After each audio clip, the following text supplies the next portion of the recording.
Hey guys, Chris Funk here. I wanted to take a minute and go over the stand-up paddleboard versus a standard sit-on-top kayak. Now, I know what you're saying. Well, one's a Crescent and one's a Jackson. Well, just throw that out right now.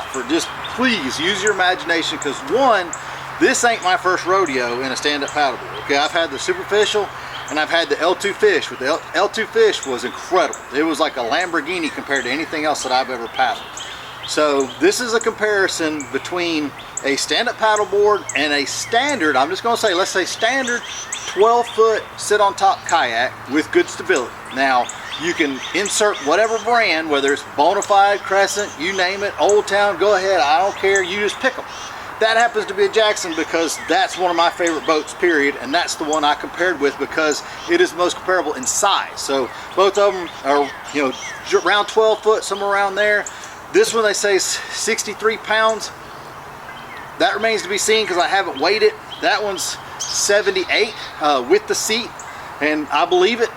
This one's rated for 350 pounds. That one's rated for 400 pounds. So to me, in that realm, everything is pretty comparable. Width, length, all that jazz. So why in the world would I pick a stand-up paddleboard over that? Honestly, and let's go ahead and get this out of the way.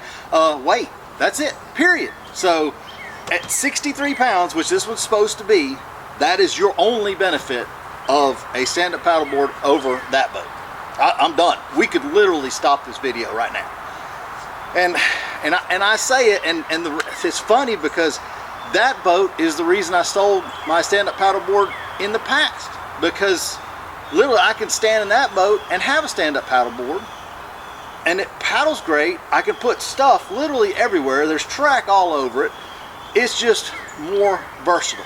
Now, this is cool, and it's very specialized, and to me it's more like that 10mm socket. You know, it's going to be what you want at a specific time, and the specific time to me is going to be smaller waters where I need every pound that I can drop down. So every little bit that I can get into a creek, or say I'm portaging for a while or something like that, I need something that's going to be smaller and limited to what I can carry in and out of someplace.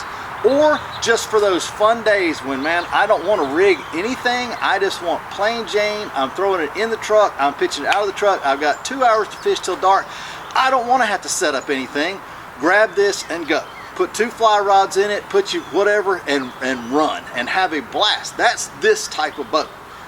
To me, that one is my all day. I can pack lunch, I can pack my drinks, I can pack, you name it. I'll pack the drone, I'll pack 2 camera bags, I'll pack camping gear, whatever I want to do in that type of boat. Now, I have done that with that type of boat, and I did it side by side with this one just 2 days ago. 2 days ago I was in this one, yesterday I was in that one. So as a full-on comparison. Now, one thing you've got to think about on the stand-up paddleboard, it's a little narrower, so yes, off the water, so the wind doesn't affect it quite as bad as a standard sit-on-top, but it still affects it. So that's just an edge. I don't know that it's even, I couldn't even call that a true, benefit or a true plus, but it's definitely not a con. So to me, the being so close to the water surface is one of the hard things, because with your rods laid out in front of you, going over the bow of the boat, well, if they hang over, like I tend to have 2 or 3 rods in front of me, the rod tips are so close to the water that any weed, if it's 2 inches off the water, you're going to hang it with your rod tips. So that was the reason I ended up adding the stagers on the side, where I could put the rods down the side and get them up a little bit, and have the one that I was using. I actually ended up having to put my camera bag in front of me to raise it up. Now, I do have the new tri-track from Jackson, and I was thinking about putting the bar out here to raise it up, but even that's stuff I'm adding to a boat that I wanted to keep as simple as possible. So just be aware of that. You are so close to the water, and then there are no edges to it. So if you put something on the side, you better have a retractor or it better float, because I would have lost my pliers, I would have lost my rod, and I would have lost my paddle just day before yesterday. But I have everything. I have my pliers on the retractor, and the rods went into the holder, so otherwise, like I said, there's no room on the side. So, but It's also a little bit more limited in where you can put stuff. Now, the L2 Fish, you could put whatever, because it was just an open platform. It was an amazing boat, I gotta admit. That boat was wicked. The downside of that boat is it had two 9-inch skegs on the bottom of it. So if you're paddling, imagine 9 inches added to whatever the draft is of your boat. In my Rocky River, nah, you ain't getting away with that. Logs, nah, you ain't getting away with that. You'd have to stand out on the bow of the boat, pick the back of the boat to get over the obstacle, and then set it back in and then take off again.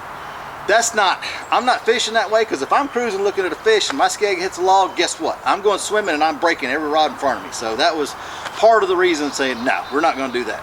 When that boat is stable enough to throw a cast net, I mean, shoot a bow, you name it, there is no reason for me to have a stand-up paddleboard over a good sit-on-top kayak. None other than weight. The other thing is, that was cheaper. So you guys tell me. I mean, it's a good boat for a very specialized reason. Thankfully, I'm blessed enough that I've got a fleet and I've got some special boats. I've got one for serious moving water. I've got one that's for tandem. I've got that one that was my run and gun boat. This one's gonna be my run and gun boat. But honestly, as a consumer, ask yourself, which one would serve you better? Now, I'd love to hear your thoughts. Go ahead and make comments, whatever you got to. Blast me, I don't care. Like I said, this ain't my first rodeo, so I could take it. Let me know what y'all think. Y'all take it easy.